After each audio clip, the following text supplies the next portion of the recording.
see here. I always would think I'd be good. Can everybody see my screen okay? Not. Hang on. Yep, it's up. I see it. Okay, perfect. I see it. Perfect. So first of all, I want to say thank you for allowing me to come in and present here tonight. Obviously, through the whole COVID thing and everything that we've been going on through and dealing with, we've been having a lot of people that have wanted to, have presentations, still have more information. A lot of people have been, had a chance to kind of dive in to do certain things.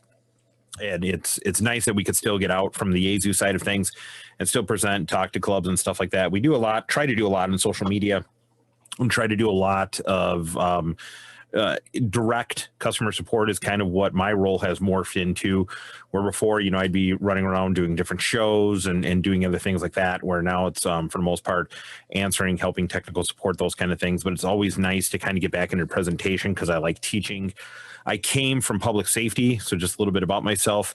As we joked around a little bit, yes, I do own other radios besides Yaesu radios. And for the most part, I've played with all the different digital modes out there. And that's one of the things that Yaesu really liked about me is pretty much everything that's been out there, whether it be Fusion or DMR or even D-Star I've played with in the past, or P25 or Next Gen, those kind of things like that.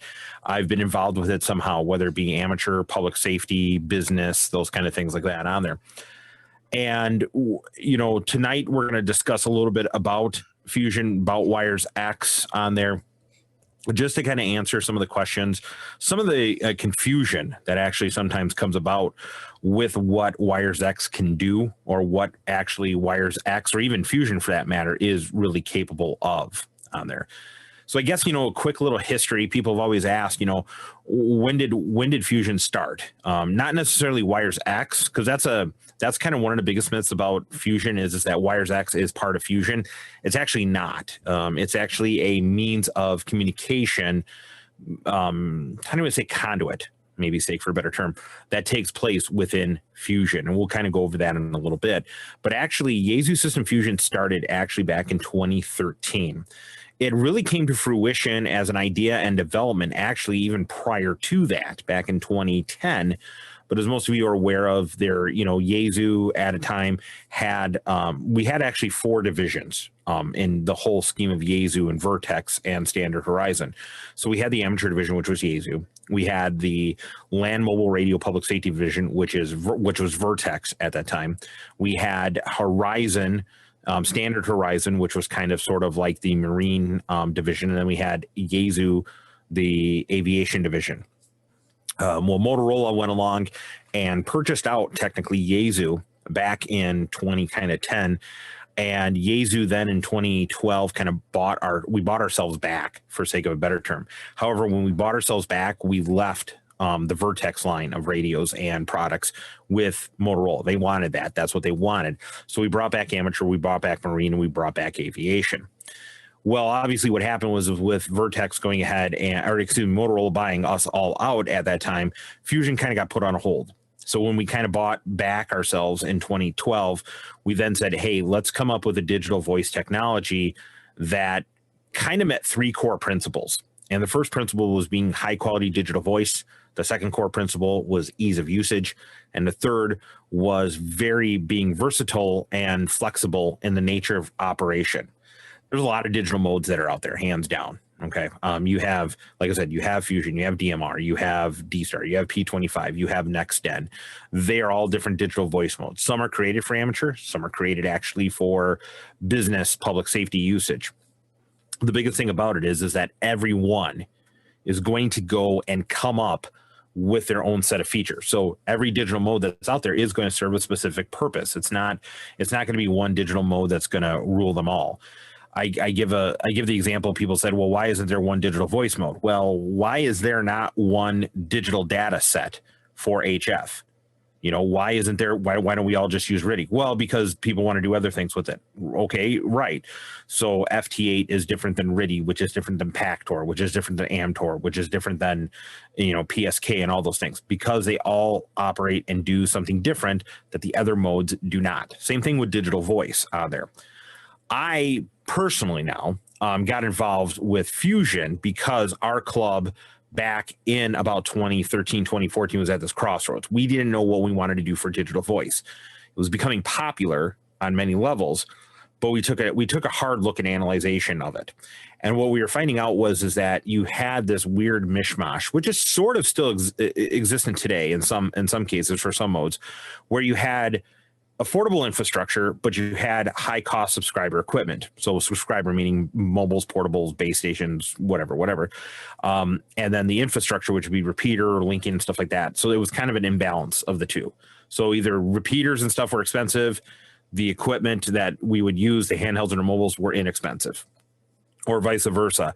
You had really per se expensive equipment for handheld mobiles and portables and all that kind of jazz, but the infrastructure was kind of affordable. So what do you do? Which do you do? Do you take the hit on the infrastructure side and then go from there on the as the subscriber, the user side, or do you take the hit on the user side, hoping that they'll buy it even though it's more expensive, and then make the infrastructure affordable and cheap? Well, Fusion came along, and it was kind of like a balance between those two. Plus, in addition, it was something that a lot of amateur radio operators wanted, which was it was amateur radio based. So it's not something that, like, you know, you look at DMR radios, you look at P25, you look at Nexten and all those.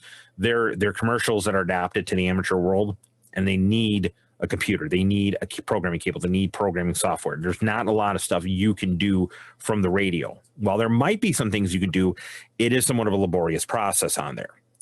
Where when you look at Fusion, you look at D-Star in a whole, they were amateur-based and amateur radio design.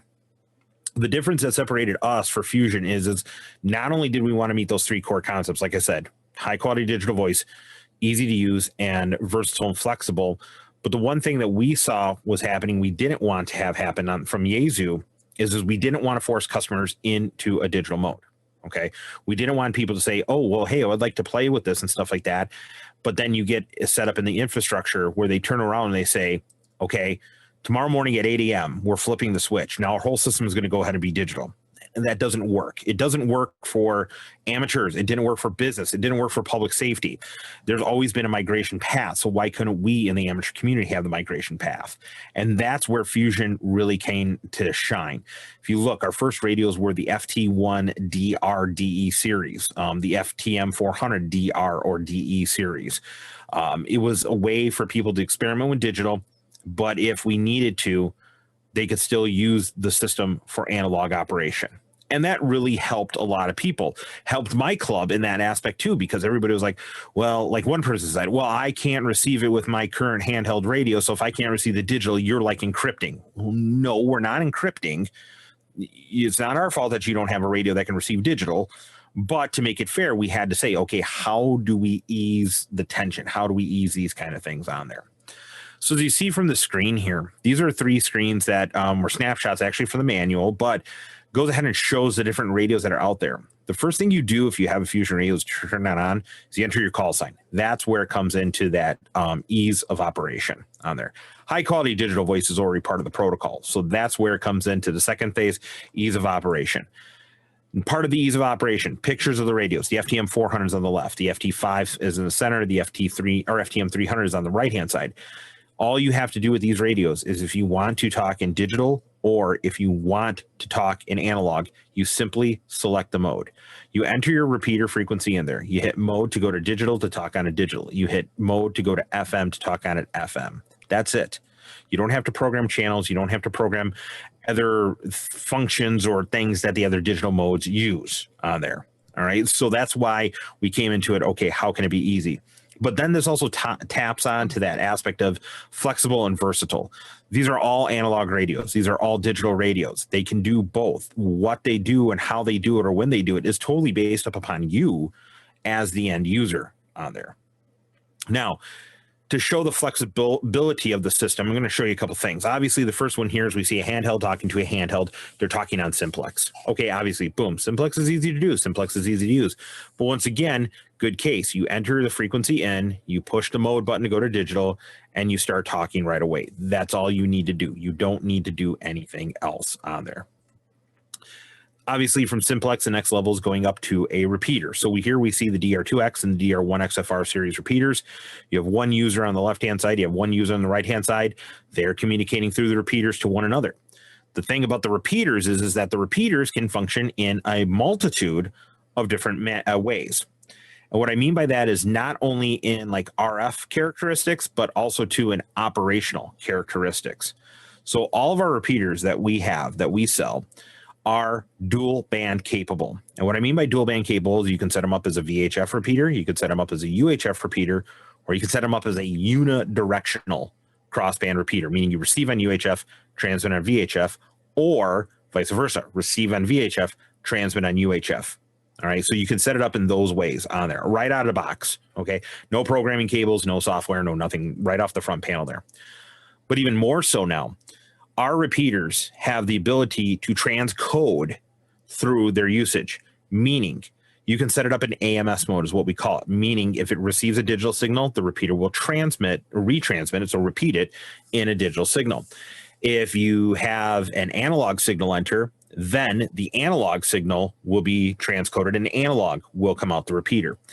You also can have the cross modulation factor, meaning you can have it set up that your repeater can receive analog or digital and be forced to come out in digital, or receive analog and digital and forced to come out in analog. So yes, you can have it mixed mode. So if you have, let's say, a setup where, you know, our club or group is just not at the point of switching digital, but we want to hear how digital sounds. Well, guess what? That's what you can do. You can have it set up in analog, or AMS in is what we call it, and fixed FM out. So what that means is if someone gets in a fringy area, hey man, I'm having a hard time hearing you on analog, they can switch over to digital, talk into the repeater, and it will transcode over to analog. Now it's not going to produce two streams at one time. It's not going to produce a digital and an FM or analog transmission at the same time. It will be forced over to analog, but then the users can hear how digital sounds, how much crisper and clearer digital can come in, where analog might be a little staticky. And to quickly give you a story, I had a group I worked with when I really kind of first started with Yaesu. They were in a situation where they didn't like, the club didn't like digital, and about 3, maybe 4 people out of the 30-member club had digital radios, and they would try to use it, but the club didn't like it. So what they did is they actually had 2 repeaters. They had a VHF repeater and they had a UHF repeater. They tried it on the VHF repeater. There was just a lot of fighting about it in the club, so they said, you know, we're going to put it away. We're done. I said, okay, let me do this. Do you have it? You have a UHF repeater, right? Yeah. Is it used a lot? Well, no, it's not. Okay. Can we do this deal? I said, and I told them I would help them figure out the wiring to what they needed to do. And what they had to do is they had to agree that the VHF repeater would remain the non-Yaesu, non-Fusion repeater that it is on FM. But then what they would do is they would take the UHF repeater and then they would put it into full digital, no analog at all, full digital in, digital out. That's it. They would hardwire the two together. So if a analog signal was received, it would go into the repeater and come out digital. If a digital signal was received, it would go out onto the VHF repeater on analog.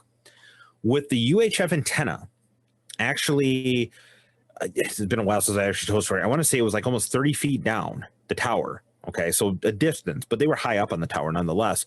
They found out in digital on UHF, they had easily met the range of VHF analog and maybe even extended it a little bit further.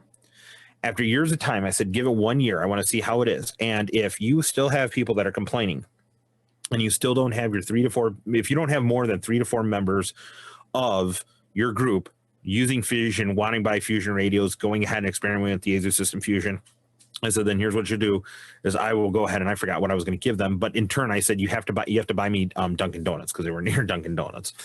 And anyways, a year later, I had my donuts, because now the club had almost completely switched over to radios that were Fusion capable, with the exception of a handful, maybe 4 or 5 or whatever it was on there.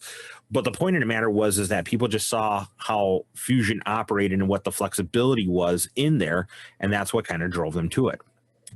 So in addition to the repeaters, we have and we use a technology also too that we created called Wires X. Now, Wires X, and we'll delve a little bit more into it, was basically a solution for people who, A, did not have repeaters, or B, people who did not want to use repeaters. Okay. Wires X initially was started because back in the days, it's changed now. Japan will allow 10-watt UHF repeaters. Excuse me. But back in the day, they would not allow a fusion repeater on the air. It was actually considered a prohibited format of digital voice. But we came up with Wires X. What Wires X allows you to do is basically, as the picture screen here is, you could take a donor radio and at that time connect it to an HRI 200. And what that did is it turned you into a node. Excuse me. Now that node had two ways of operation. It had VHF or UHF, and then you could also operate it in analog or digital. But the nice thing about Wires X is it allows, once again, for cross modulation.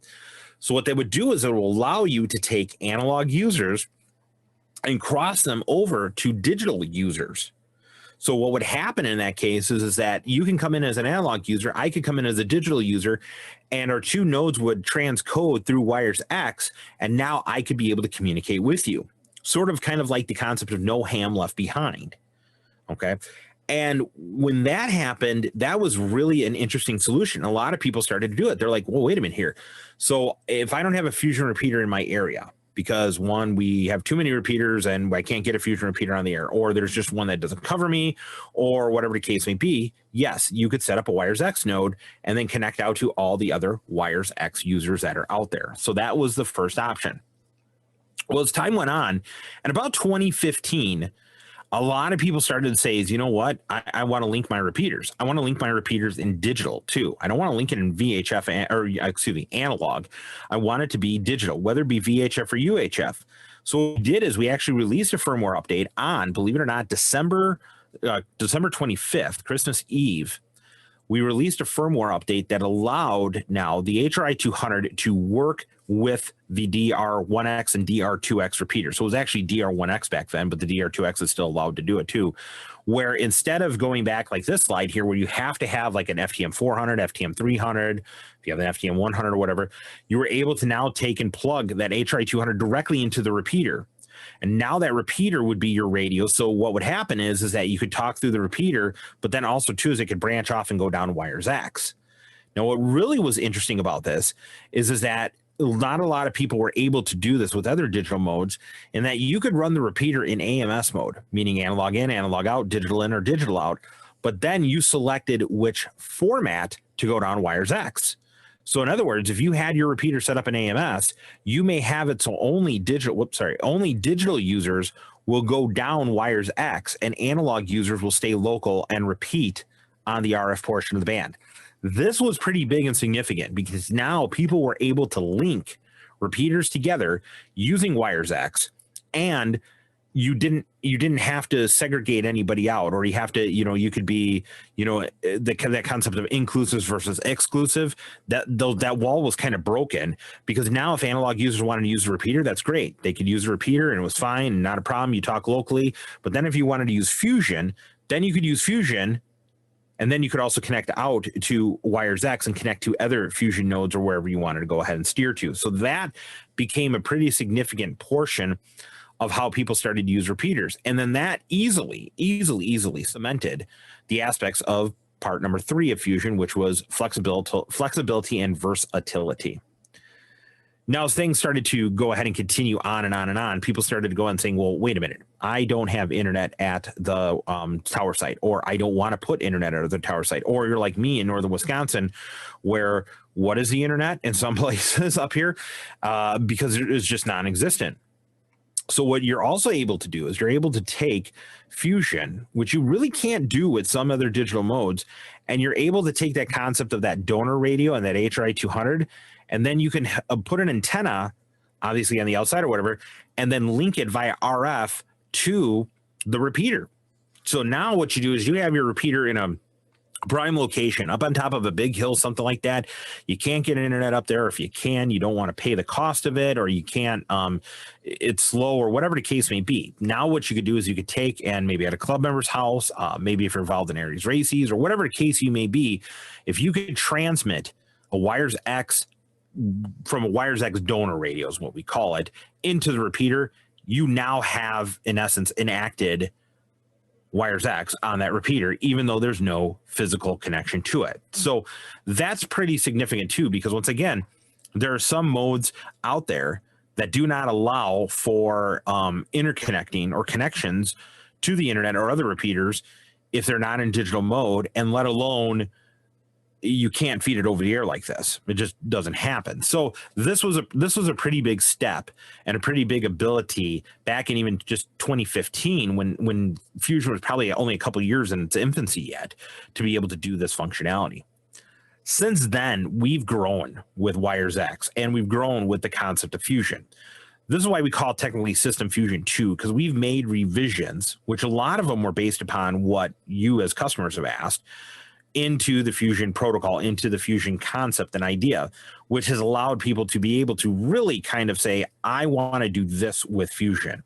If anything, I've heard from people say, hey, the limitation I have on Fusion is that there is no limitation for me.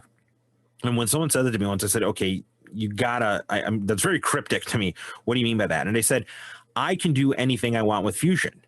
If I want to put up my repeater and have it in Fusion, or have it linked to Fusion or WiresX, I should say, or operate in Fusion or FM, it's up to me. It's up to what I want to do. There's no parameters. Okay, I don't have to have it in digital to link. Correct. You could have it in FM and still link to other WiresX users and stuff. Well, right. So really that the sky's the limit in what you want to do. And there's been a lot of people that have made interesting connections or interesting concepts or stuff like that on there, myself included. I'm either the trustee or own a total of about 13 different Yaesu System Fusion repeaters. Some are running strictly analog, some are running mixed mode, some are running strictly digital, and they're all spread out through the area. And I've connected to the controllers. I've done this and this and this, and it's really, once again, the sky is the limit. But what this screen is showing you is that we've created a system of systems with Fusion. So not only is it just your repeater, maybe connected to WiresX or maybe standalone, but now what people were able to do is by the introduction of IMRS, and I'll show that to you here in a little bit here, but what we're able to do is we're able to connect repeaters directly without the internet. So WiresX is internet-based, yes, hands down. But with IMRS technology, that is intranet-based, meaning you got to get the IP traffic from the back of repeater A to the back of repeater B. You don't have to use the internet. You can, but you don't have to. All right.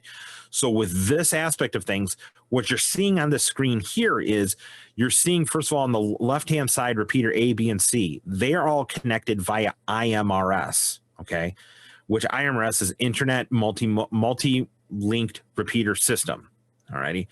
And once again, it's just passing IP traffic to one another. And this can be done, like if you experiment with Arden or Ham Mesh or anything like that, traffic from point A to point B, it's done. That's it. That's all you need.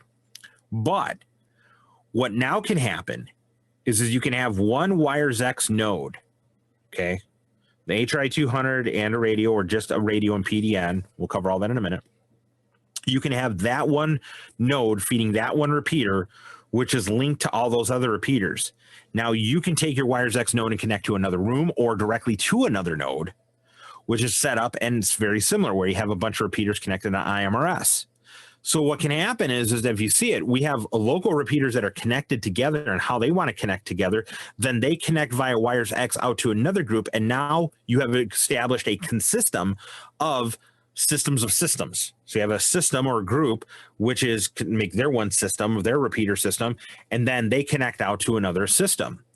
The great part about it is that whether it be locally on the control of the repeater or through the IMRS technology, or if you're going to go ahead and have, WiresX as that thing there, you can leave the repeaters connected locally and then disconnect on the WiresX out to the other ones. Or you can even get into the system where if you have 3 repeaters, maybe one of the repeater owners that are involved with the system saying, you know what, I don't want to connect to WiresX. I just want to talk to us local repeaters here. They can have it set up so that they don't get interfered with your WiresX connection on there. So here, let's dive into WiresX a little bit more. So WiresX has 2 kind of operations. They have node-to-node configuration. So this is node-to-node configuration analog. It shows the digital radio on there. So yes, you can have radio to radio, so connection and connection. You can have digital to digital, you can have analog to analog, or you can have analog to digital. That's kind of what's going on here. FT65, FT7900, which is now kind of sort of being replaced by the FTM 6000, which then goes through the WiresX network out to the user who happens to be using digital in this case. You can have a room configuration. Now, rooms can be set up as digital only, or it can be set up in analog and digital. In this case, we have an analog user coming into the WiresX room, and then that is then going out to a mix of digital and analog users. Once again, WiresX allows for this. Most other types of linking requires you to be digital to digital or FM to FM. There are other modes. I will say this. Let me say this. There are other modes that allow you to do some cross-linking, but not as in a simple, quote unquote, I hate to use this term though, but plug and play kind of thing. All the people that you see here in this WiresX room, they would be running WiresX software with either an HRI 200 or a radio in a PDN or HRI mode. And they're basically selecting, yep, I want to be analog or I want to be digital. They select that on the software, then the radio just falls into place. That's how I mean by plug and play. Excuse me. Now, I was back actually around Hamvention 2018, I think it was. Pardon me, I had to take a drink. Hamvention around 2018. And what we introduced was what we call PDN operation, portable digital node operation. And what this concept was is that with WiresX before, you would need a computer, an HRI 200, and then a mobile radio that can act as a donor radio. Okay, so at that time it was like FTM 100 or the FTM 400. People did not like that. People did not like that at all because, one, you had to open up certain ports for HRI 200 operation. You then had to donate a radio to it specifically. You had to basically have a power supply with it, a whole bunch of different things that needed to get done in regards to the setup. And it wasn't portable in any way, shape, or form. Like if I went on traveled out to the office in California, there would be no way to do it because, okay, I have my computer with me. Okay, that's fine, not a problem. Then I had to bring my HRI 200. Okay, that's not really a problem. Then I had to bring my mobile. Okay, now we're getting an issue because we got the radio and the antenna.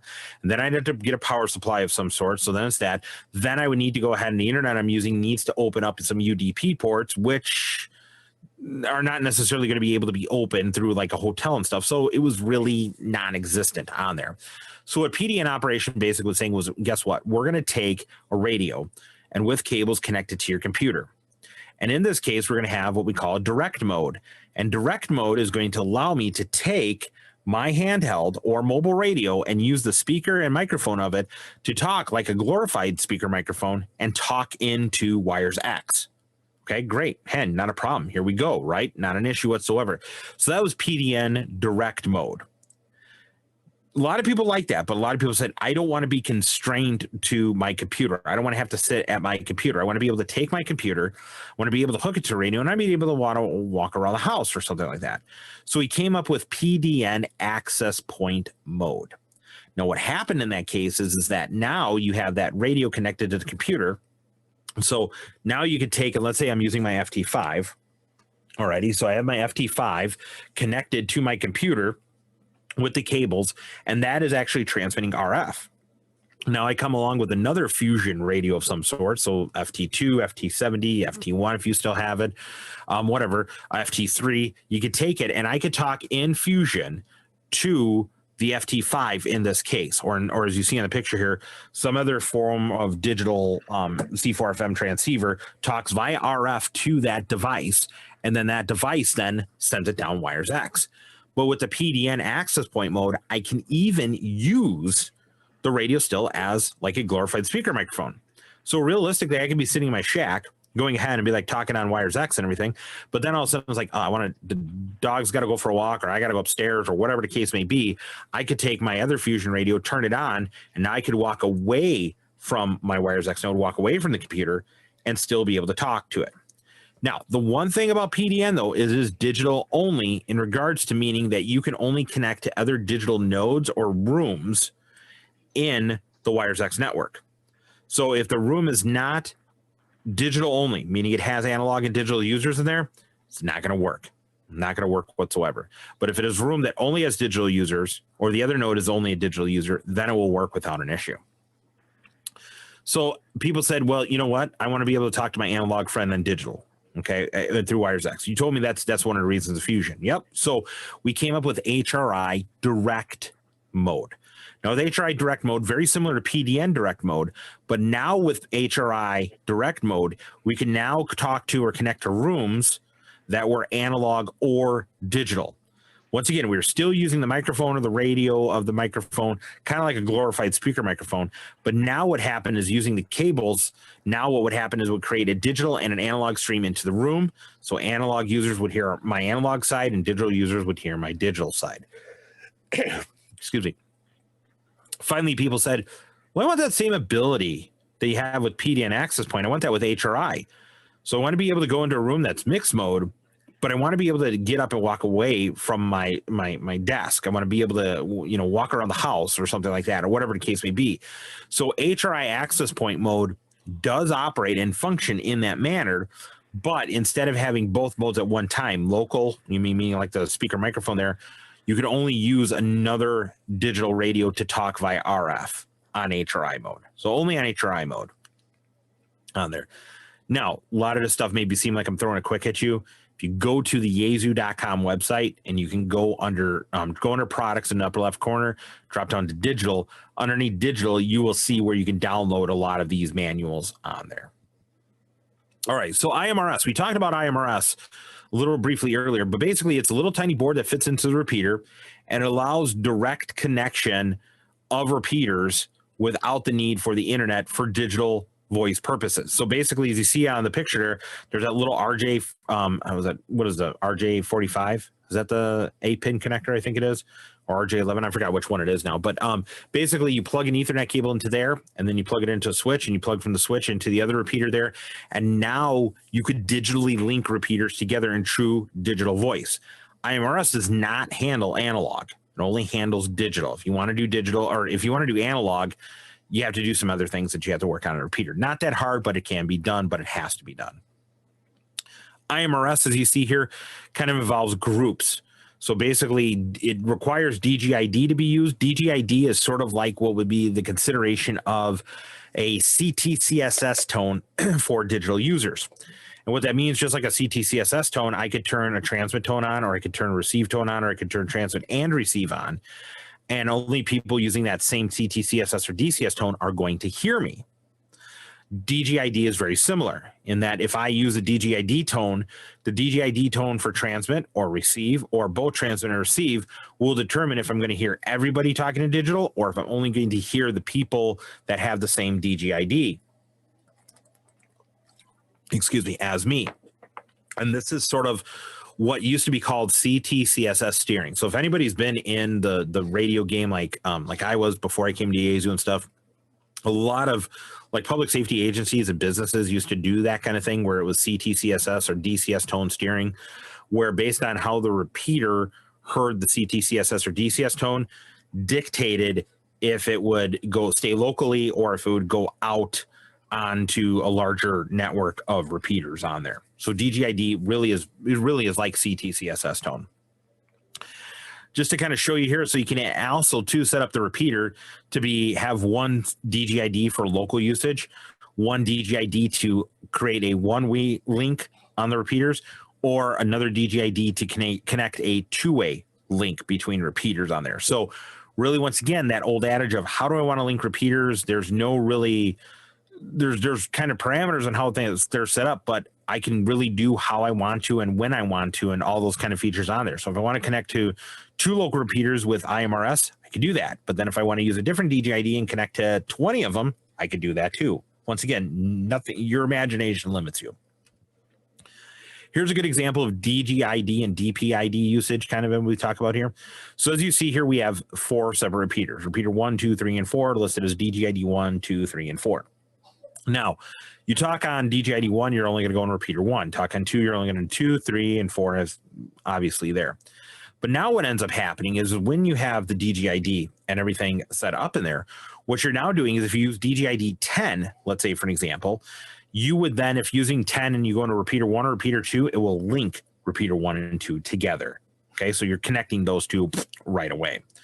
If you're using DGID, let's say 30, and let's say you go into repeater 1, repeater 3, or repeater 4 on DGID 30, guess what? repeater 1, 3, and 4 will all link together. DGID 20, let's say they're using 20 between repeater 3 and 4. You keep going with the repeater 3 or 4 on DGID 20, it will just link those two together. Now, once again, the sky's the limit. Your limit, imagination is your only limitation. So now you can even go and say, okay, hey, I want to use one DGID and I want to connect all the repeaters together. So you can use, let's say, DGID 99. If anybody keys up on DGID 99, all of them link together. That's the interesting part. That's the amazing part about Fusion and its abilities on there. But the last part of my presentation here, as I kind of talked about Wires X and Fusion and everything like that, is recently we made the announcement we're coming out with this new radio, and this is the FTM 6000R. One of the things and reasons we came out with this, a lot of people were like, well, why isn't it a Fusion radio and this and this and this? One of the things is, and this is why we call it Yaesu System Fusion, is because we realize that there are analog users that are still out there. There are people that are never going to want to use digital at all, and that's fine. That's perfectly fine. I will tell you this, with the exception of my repeaters, any of the other really repeaters that I have in my memories and drive around with are not, and even some of my repeaters are not running digital. They're running analog. And analog is still very alive. Analog is still very well, aware and in our arsenal of different frequencies and modes we can use from. So that's where the FTM 6000 has come in from that we're releasing. It's because we understand that there are people that don't want to necessarily use digital. They want to be able to use an analog radio. They want to not have to buy a digital radio in order to use an analog radio. It's not fair for us to force an analog user to buy a digital radio to communicate or have some of the functionality that a digital radio has. So that is where we came up with the FTM 6000. And we're really proud of it because we realize at this time, a lot of people are starting to get back into amateur radio. They've, with dealing with the whole COVID thing and being in, people have had time to study, people have had time to learn. People just want to experiment with analog and not have to necessarily do things with digital. This is actually going to be that answer for you. So, we are committed to the amateur community. That's why during this time of even COVID, we're very proud of ourselves to go ahead and saying, we've released 2 mobile radios, we've released a handheld radio, and we've released an HF radio on there because we're committed. We want to keep our products going forward and keep them active for you, the end user, on there. So I know I went through a lot on there. I know it's kind of, as I kind of say, it's like drinking from the fire hose, but I do have time for questions and answers. If anybody has anything that they would like to ask, I'm more than happy to answer them for you. John, I have a question on hotspots. Yes.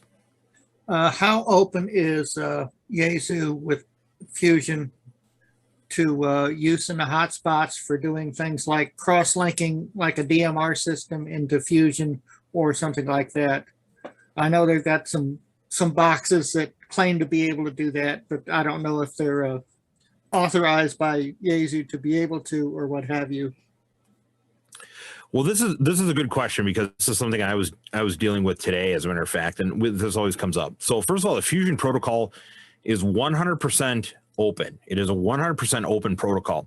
So those hotspot devices that you have, no one has bought rights to it. People have taken the Fusion protocol, which is published actually online, and they've made these devices that operate in a on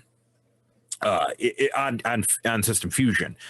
There have been a few people that have tried to add functionality or add things to those hotspot devices for Fusion to do, which has actually not worked because the radios are not capable of doing that. They've added it on there, but the hotspot devices and everything do work on there.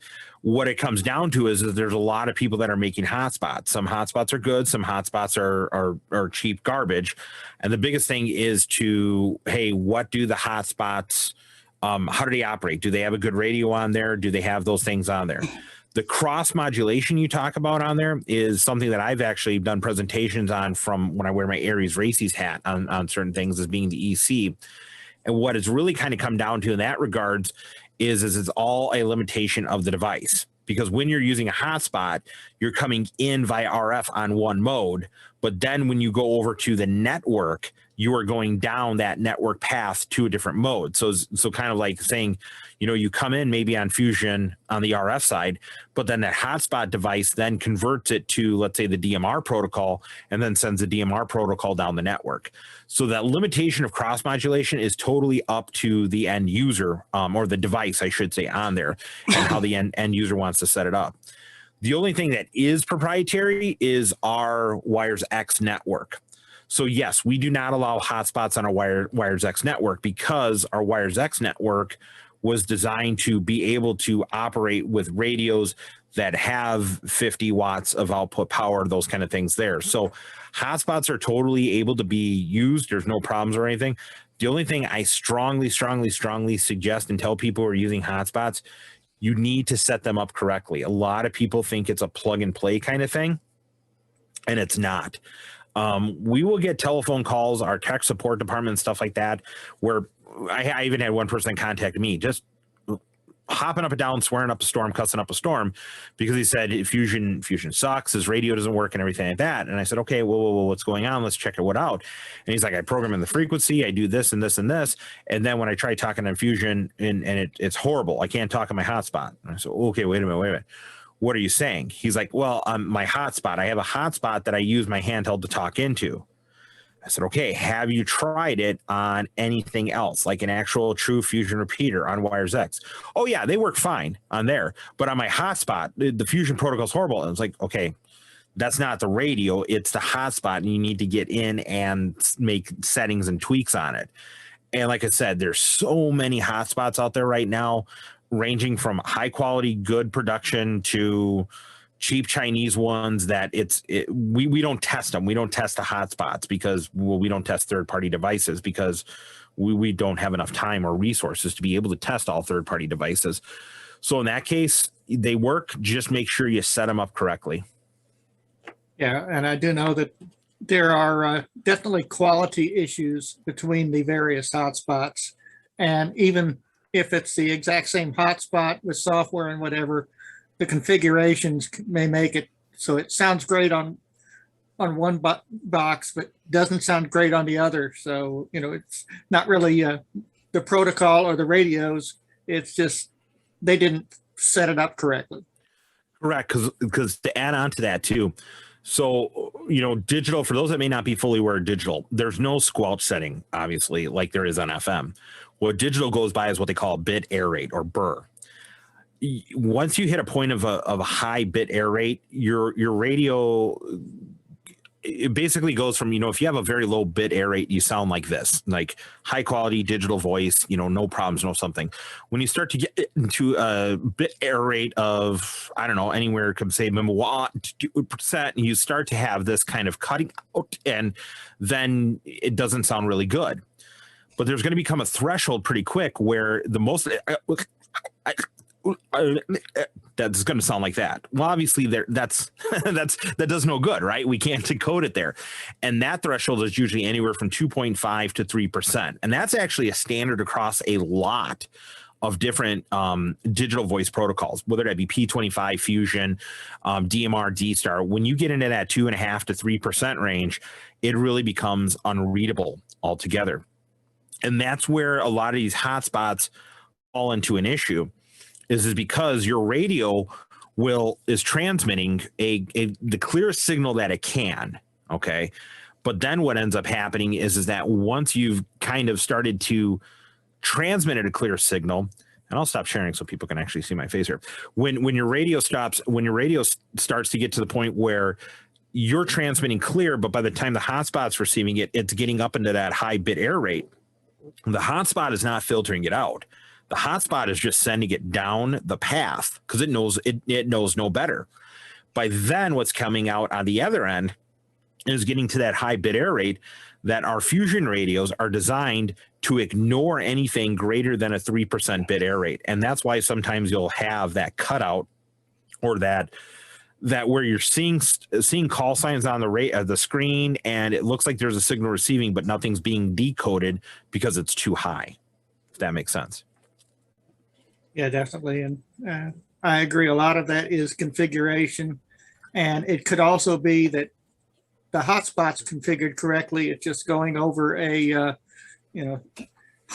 cell phone hotspot, and the cell signal is basically trash at that point. So everything may be working right. It just at that point your effective internet is gone. So what do you expect to happen, right? Exactly. Really with hotspots, from what I've done research on and what I've helped people on there and stuff, realistically on a cell phone device, you're looking at a symmetrical 10 meg for good up and download. And for those that know symmetrical meaning up and down is the same. You have equal going, where a lot of the time we're asymmetrical. We have great download speeds because, Hulu and Netflix and Amazon Prime and all those things like that, they don't care about you pinging up because you're just receiving from them. So yeah, a lot of factors come into play. And I do feel sorry for people that do that.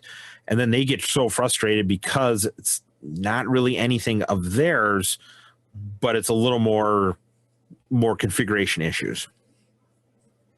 Yeah, I tend to agree, and thank you. Yeah, no problem. And now for something completely different. HF. I am the proud owner of an FT991, not the Canadian A version. It's just the original FT991. Mm-hmm. Love the radio. JJ, who was just talking, is a proud owner of an A model. We love our Shack in the Box. I guess the 991 is still a pretty well received, well selling unit in the line. Do you think you'll probably keep a Shack in the Box in the lineup for the foreseeable future?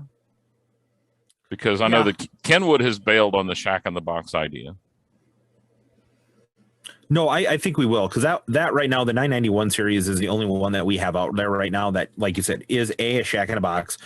B has a sound card interface for all bands on the radio. Right. Does allow you to do 2 meter and 440 sideband on there. So yeah, we've always had something that's always been a Shack in the Box. So before the 991 was the 897. 897, 857.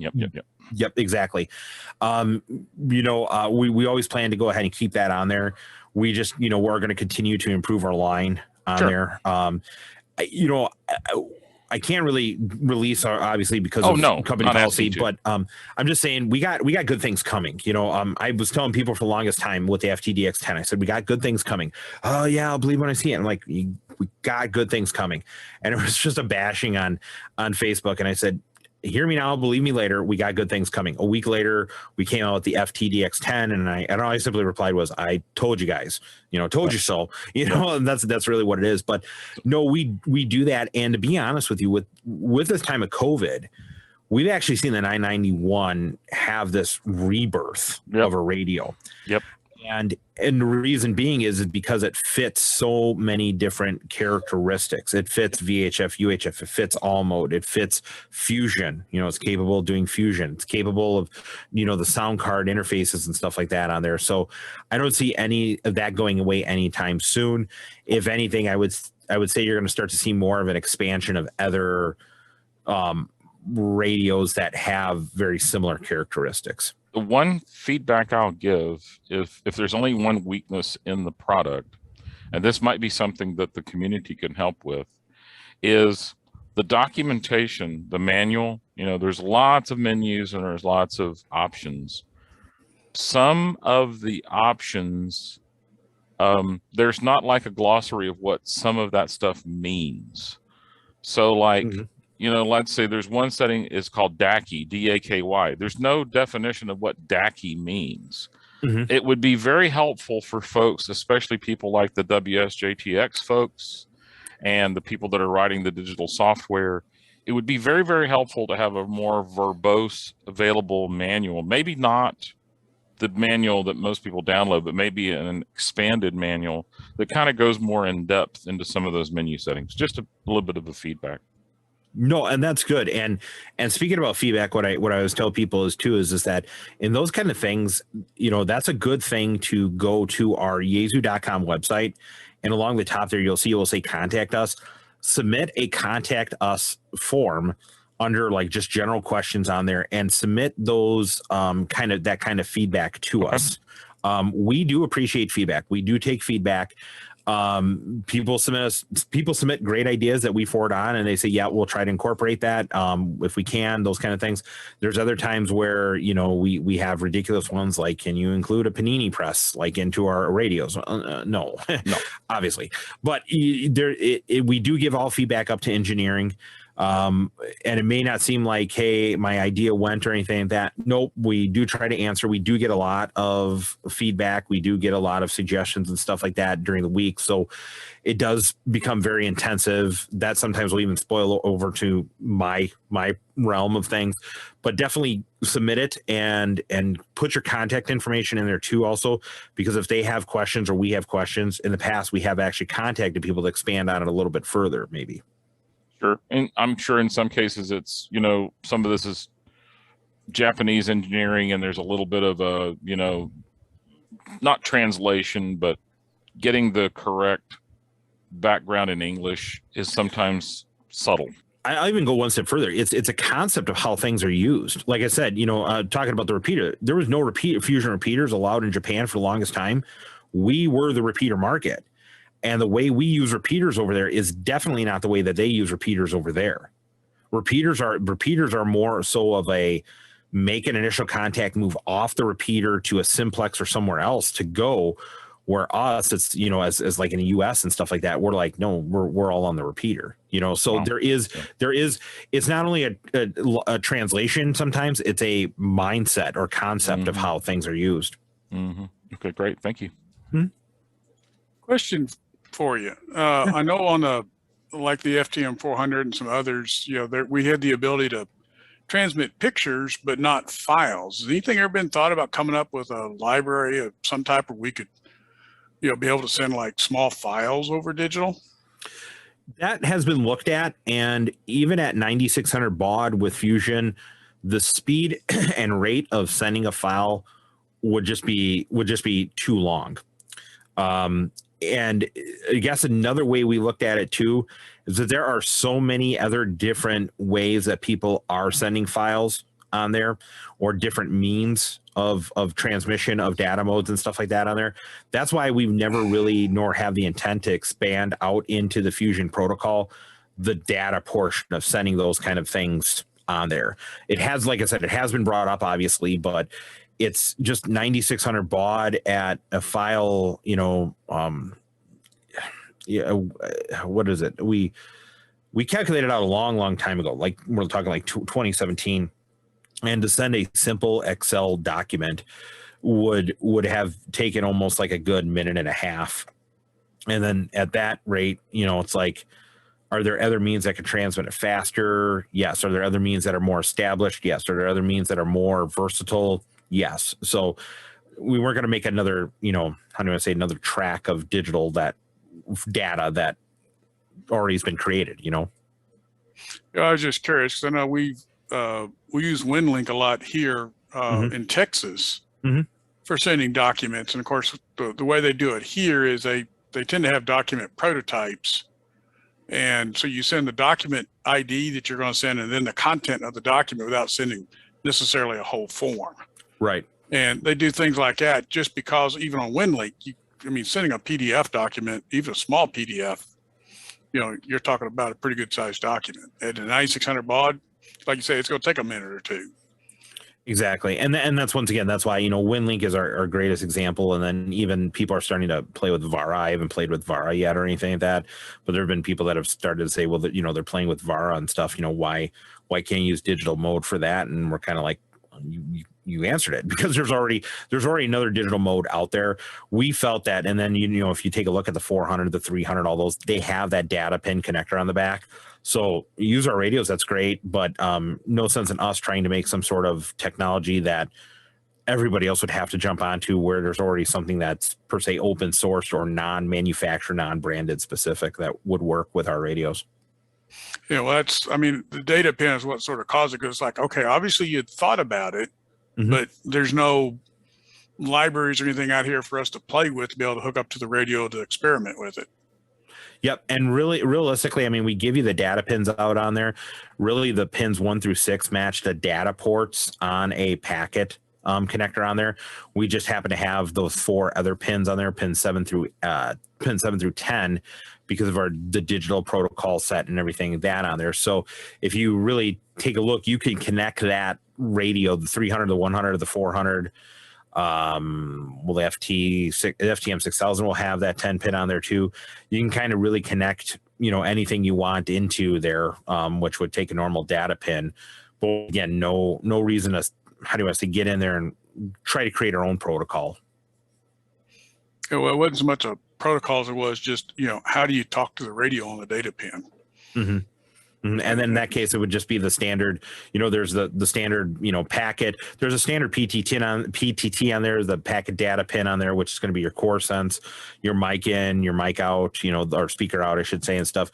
So that is all documented there. But yeah, actually using the Fusion protocol, yeah, we've never incorporated any sort of data sets into it. Oh, okay. So in other words, if I just hit the data pin with just digital data, that's what Fusion will just transmit it as I put it in there. Well, you'll probably have an issue with it. So it's not going to go to data wide mode.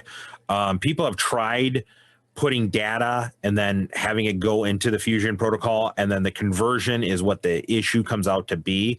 So analog wise, yes, it's going to work. There's not going to be a problem on there. There's no way to actually just ride on a Fusion stream or inject data into the stream. There's no open port of the data stream on there. So that really wouldn't work. But if you already are using data, you already have a data format in there. So you could still have the radio send it in the analog format like it would. Okay. Just curious, because I know that's been hanging around for ages about why couldn't we just, hook onto the data pin and send data? And it's like, well, how do we talk to the radio? Yeah. Yeah. In digital, digital won't work, but yes, in FM or analog, it will. It will send out your digital data just like a regular radio would. Okay. Yeah, and we have quite a few Fusion repeaters around here. I've got one of the in fact, I got one of the first ones in Dallas. Your predecessor shipped me a DR1X before they were, quote, officially available for the HRO opening here in DFW. Okay. I have a repeater site that's by line of sight less than 2 miles away.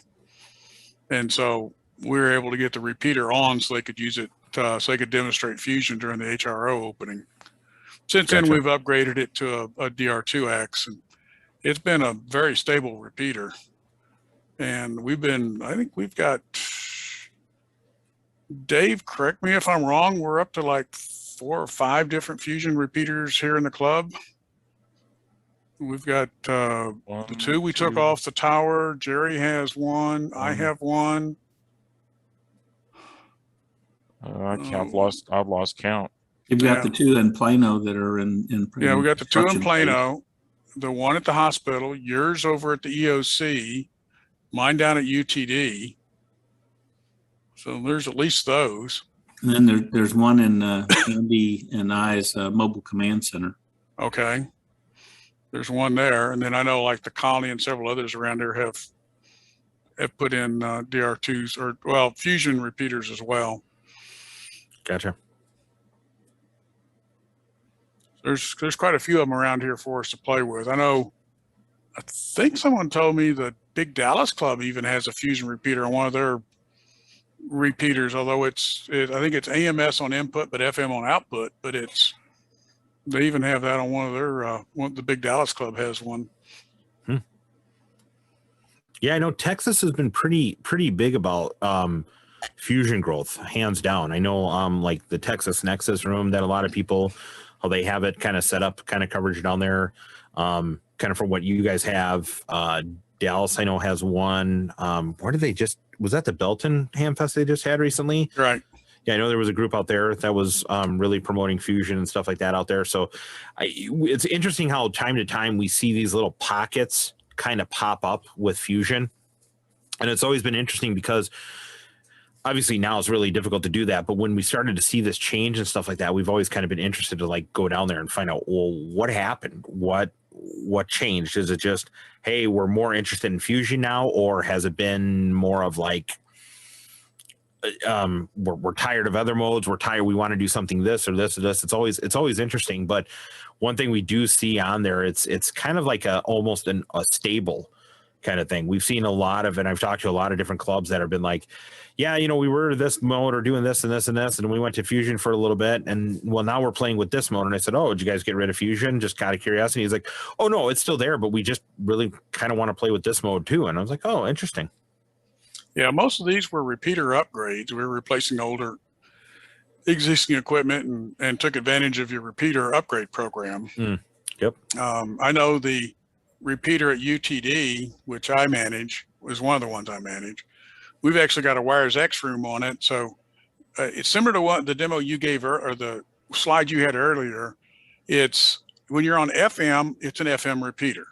Mm-hmm. When you come in DN, I have an FTD 100 sitting here in low power mode, hooked up with a little mag mount antenna and a little low Intel Core Duo processor running Wires X. That's all it runs is Wires X. Yep. And so if you come in digital DN mode into the repeater, then you're hooked up to NCTC, the North Central Texas Connection. It's not Texas Nexus, but it covers all of North Central Texas. If you want to see an interesting network, they have Wires X, All-Star, DMR, and I forget what else, all merged together in that repeater network. So different repeaters are coming in different ways. Yep, I have that same thing too. I kind of run the Wisconsin link, and we have that same thing where we do have Wires X, we have DMR, we have All-Star, we have P25 and NextN is currently offline, but that's coming back on soon here once we get the servers repurposed in there and stuff. Yeah, so it's easy to link all this stuff now on there too, but we do actual physical linking here instead of networking linking. Yeah, so we use the Wires X to the repeater. Our repeater is located in the server room at UTD, but because we're not part of the university, we can't touch the network. Yep. So we use Wires X to my house here, and then that's how we link in from there. But it's interesting because it's, like I said, it's FM for local communications or digital for LinkedIn, linked communications. Gotcha. Hey, John, this is Tom, K5LOL. Yeah, Tom. I know you can't talk any specific products, but in the coming years ahead of us, do you see Yaesu evaluating the merging of, let's say, cellular technology with your HTs to, kind of create a more consolidated kind of radio? Not really. That has been brought up before, even before COVID hit. That concept creates kind of three issues. One, with the way cellular technology is changing, what do you make? Because you remember when we started out originally with analog cellular, you bought your phone and then you selected your carrier. Well, then when we went to digital, we went to what would be considered, I guess, 1G. I guess if you had to say it, first generation. We kind of started to get sort of this little fractionation of things. You had starts of CDMA and TDMA. Then when we went to 2G, we really were getting fractionated. And then TDMA then birthed into GSM. They shut down the TDMAs and went to GSM. And then 3G, we kind of all went on our own. And then 4G, we kind of came back together, but now 5G, we're kind of going back all of on our own and stuff. So that's the first issue of what would you work on. Second issue is, to be honest with you, the device would be so huge that we really would have a hard time going ahead and saying, hey, here's the deal. You got a phablet, a phone tablet thing, and it also transmits. That'd be a hard thing to do on there. And then the second thing is we kind of looked at it. It's like, amateur radio has always been hailed kind of as this thing of saying, when all else fails or when the cellular networks go down or a different means than cellular communication, what would you do? You know what I mean? Like kind of keeping those there. Other little questions that have even come up, is like, would you do an Android, or would you do it like an iOS, or would you do it your own, sort of OS of some sort, or tie in with some other company, and who would manufacture? I mean, just all these kind of things on there that was just like, with our SDR technology now, with our fusion technology and what we're trying to do with radios, it would almost be backward stepping is kind of what we kind of felt like. Not quite the same, but have you thought about Wi-Fi in your radio so you don't have to use a cable to a computer? Haven't been able to find out a sufficient Wi-Fi chip or device that would work with things. To be honest with you, that's kind of why, like, if you take a look at it, like our SCU10 LAN unit for our FTDX 101, FTDX 10 series on there. That's why it's still a physical LAN connection on there. There hasn't been anything that's been reliable or stable enough for looking at doing these Wi-Fi connections and stuff that people want on there.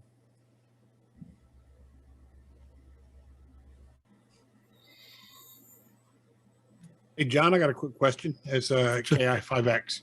Mm-hmm. So with the recent sunsetting of the Quadra system, mm-hmm. should we be looking somewhere else, or should we just grip the bottoms of our seat and wait? How do you mean? Meaning the Quadra systems are no longer being sold, right? So if someone you mean as like the amplifiers itself on there? Correct. Yeah, we have a couple things that we've looked at. I don't know where that's on the roadmap, or even if I can technically say what's coming down the line. I don't think I'm just going to say I can't say it. Right. But one of the things we will say about amplifiers right now is, I know a lot of people like, to have something that's completely Yaesu from the tip of the microphone to where the going out to where the antenna meets on there. But so many people are using different amps and stuff out there. I don't know if we're going to come out with another amp, and if so, how long that would be until that becomes production and fruition and stuff like that on there. Yeah, but it's a high dollar item with a very low volume, so it's correct. Okay. Yeah. And lots of people are doing different amps out there. We know, for example, when the FTDX 101 came out, this one person said, "Hey, I'm using this Italian amplifier. I can't remember the name of it." And he was saying there were some compatibility issues, and it looked like something we were able to make a change on our end, and we did make the change on our end, and that actually helped that amplifier on there too. And that question came up, where you guys going to come out with another amplifier? And we're like, don't know. You know what I mean? It's like you said, it's a big ticket item for low usage, and it's kind of sort of like your vehicle, like, why do people like Ford versus Chevy versus Dodge? It's kind of, we found that same way with the amplifiers.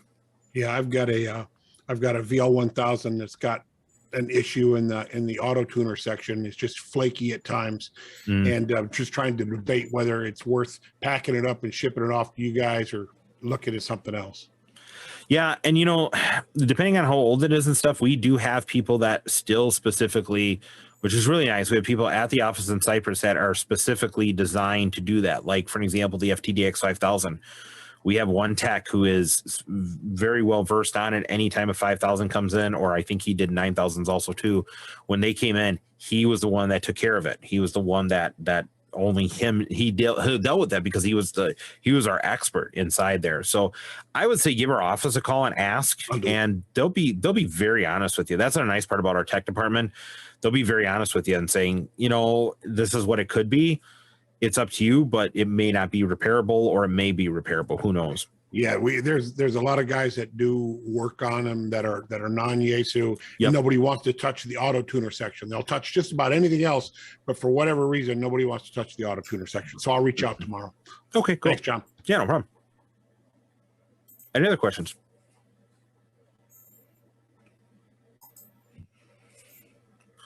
Well, with that, there's no other questions. I want to say thanks for letting me be here. Looks like I've been jabbering on here for about an hour and change and stuff. So thank you.